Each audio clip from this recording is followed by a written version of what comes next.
Bismillahirrahmanirrahim. Assalamualaikum warahmatullahi wabarakatuh. Alhamdulillah wa syukru ala ni'matillah. Asyhadu an la ilaha illallah wahdahu la syarikalah wa asyhadu anna Muhammadan 'abduhu wa rasuluhu la nabiyya ba'da.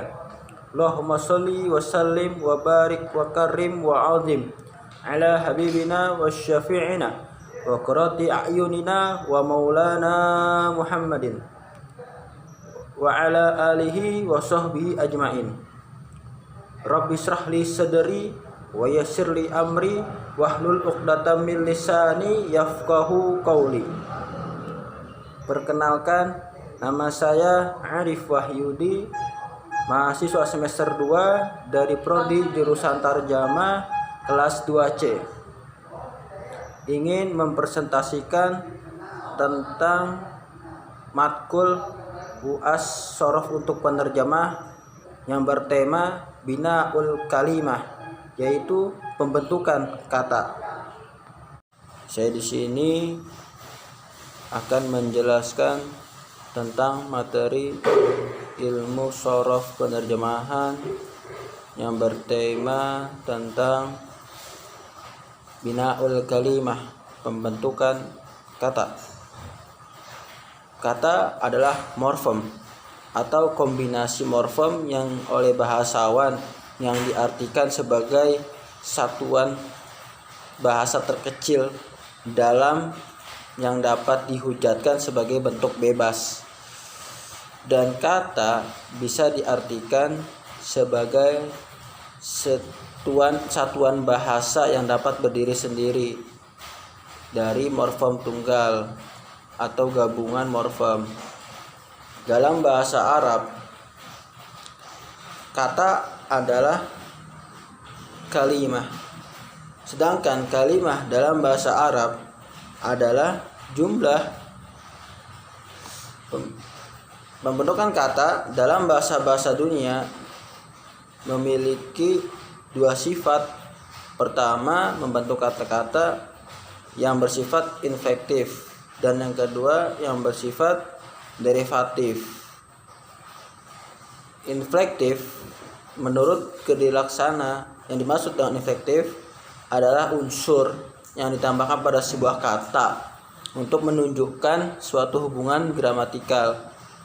Yang dimaksud dengan gramatikal adalah memiliki makna yang dapat berubah-ubah bentuk dan konteksnya sesuai konteksnya yang berkenaan dengan waktu, tempat, dan pemakainya.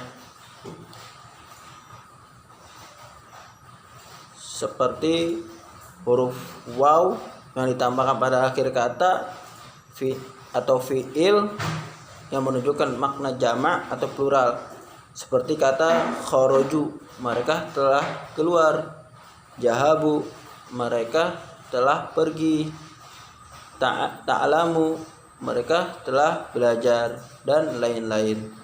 Di antara bahasa-bahasa yang memiliki infleksi adalah bahasa Arab, bahasa Indonesia, bahasa Latin, bahasa Inggris, dan bahasa Sanskerta. Dalam bahasa Arab, inflektif disebut dengan tasrif al-lughawi.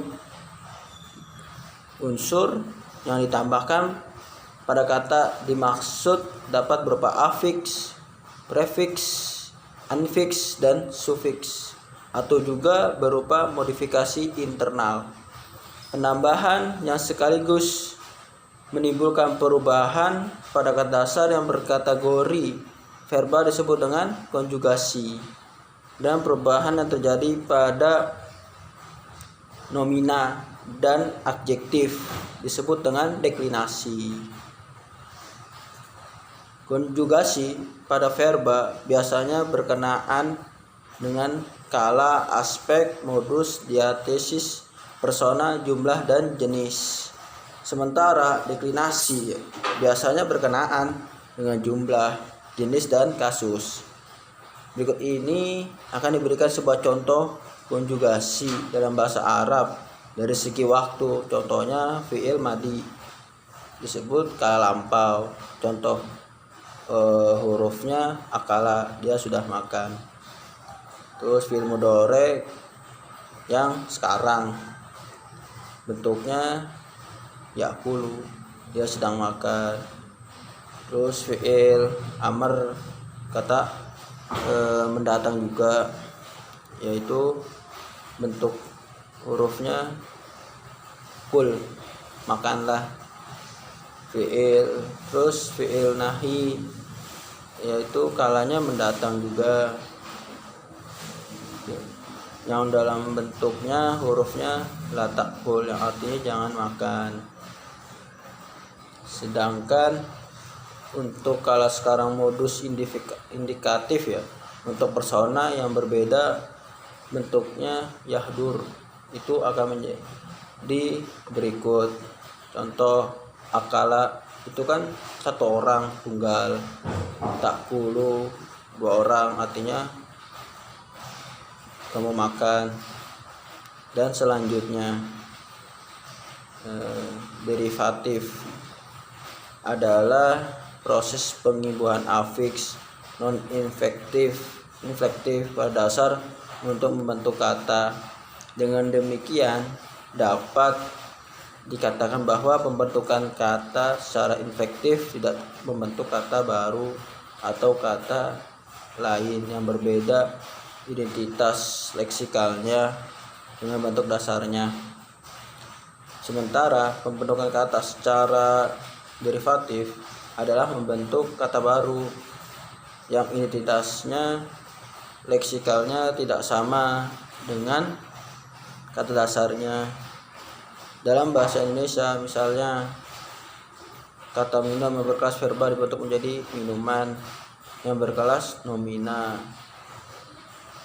Dalam bahasa Arab ditemukan hal yang sama, seperti kata nasoro yang berkelas kata fi'il dibentuk menjadi nasoro, nasirun yang berkelas kata isim.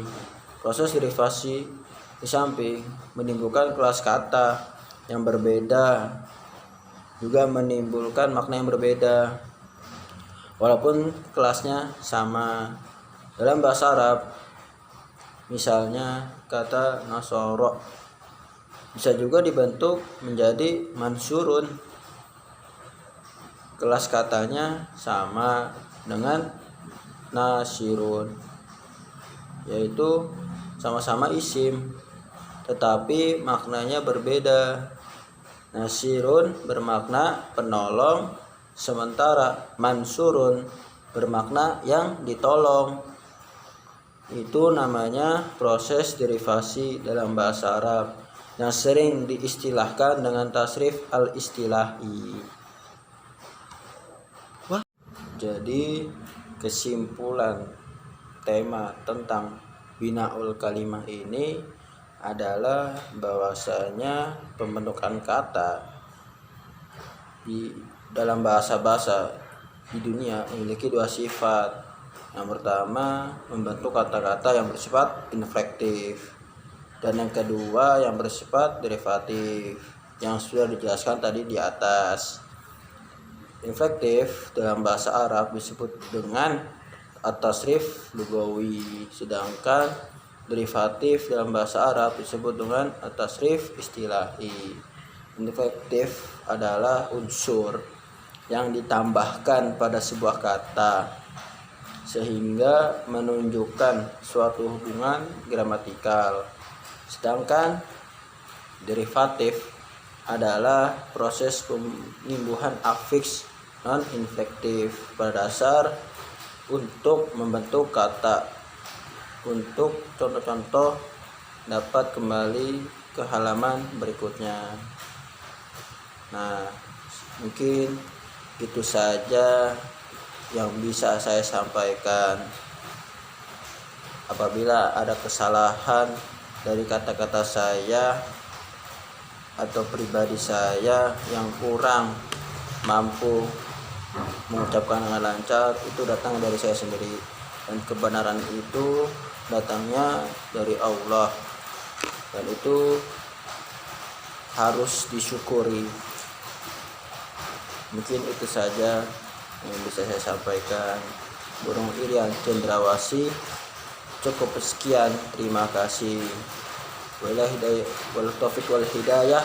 Wassalamualaikum warahmatullahi wabarakatuh.